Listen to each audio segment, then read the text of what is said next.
All right, CNT120, Chap3Lab. We are working on our IP version 4 addressing. And at the end of the dynamic area here, we have a ping test we want to do to the web server from the Philly PC and then the Philly laptop.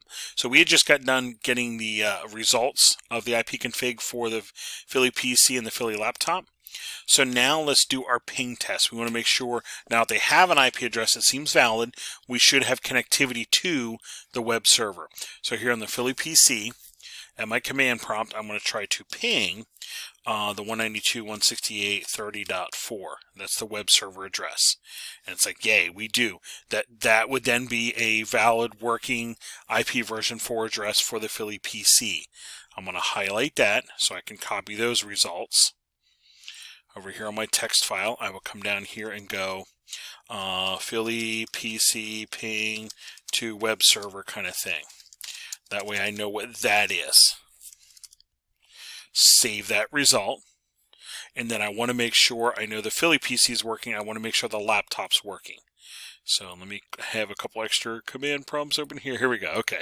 There was the Philly PC. Let's go to the Philly laptop. And we want to do the same thing now. Command prompt ping 192.168.30.4. Again, we're trying to do the web server connection to the web server. And we do. We have successful ping there. Again, if you run into it's not working, you get an error. You know, if let me say I do this right here. You know, that's not a valid IP on the network, so this is going to keep timing out. Request timed out, request timed out. So if I keep getting request timed out, I need to double check and make sure I'm not making typos or have the wrong number in there. It's really easy to do that. So just, you know, go through and deliberately 192.168.30.4, double check your numbers, make sure the syntax looks okay, and then run your command. And these are the kind of results we should be getting here. So I'm going to highlight that guy. We'll go over here to our text file, and I'll put a note in here. This is the Philly laptop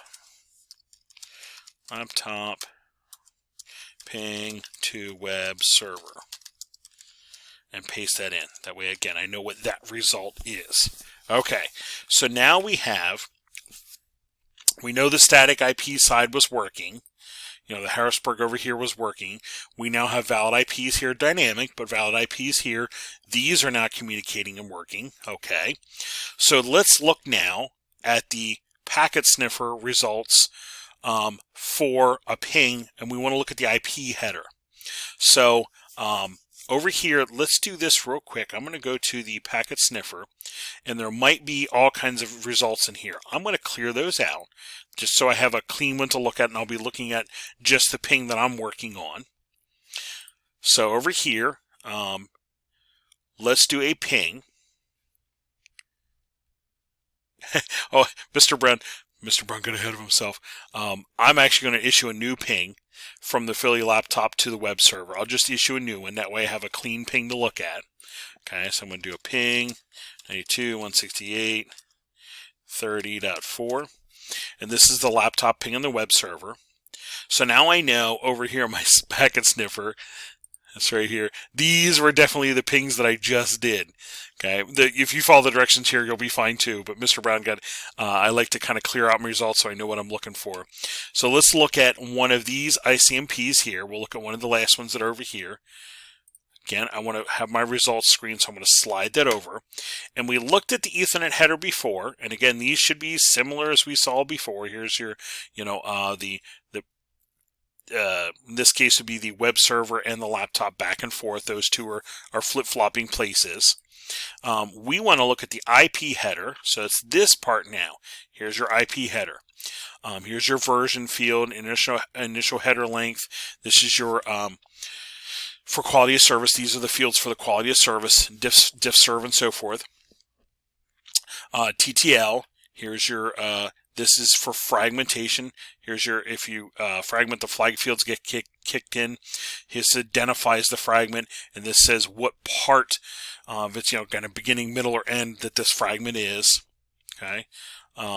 Actually, here's your total length, and then here's your total header length. And then down here, here's your source IP, destination IP. These are the ones we're looking at now. So source IP, this was coming from the laptop. Destination 30.4 would be the web server. And again, don't panic if you click the one below it down here. You'll most likely see those flip-flop. Source IP, this case is the web server, and the destination is the laptop. Okay, so don't panic if you see those flip-flop. We're just looking to see these numbers here are the numbers we've been working with, the IP addresses we've been working with. So these should make some sense. Those are the fields we're looking for. So over here, we want to capture that result just like we did with the MAC address.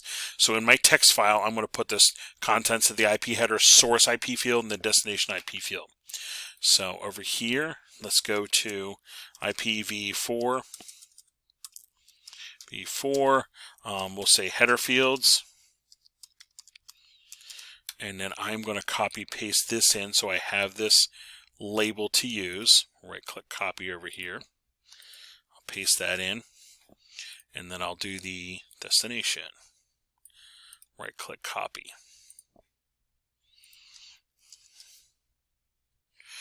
And I will now go to my packet sniffer and grab the source IP field.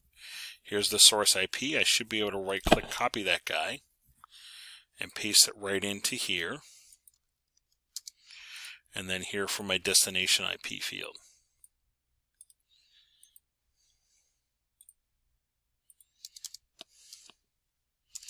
And we'll save that. I'm saving my text file as I go here. So now I looked at the header fields for this IP packet, in this case the ping packet, source and destination IP address. This source and destination IP address is in the IP header of this ping packet. Alright, I'm going to close that out. Again, I'm going to make sure I save my text file, and you might want to save the progress on your packet tracer file as we go here.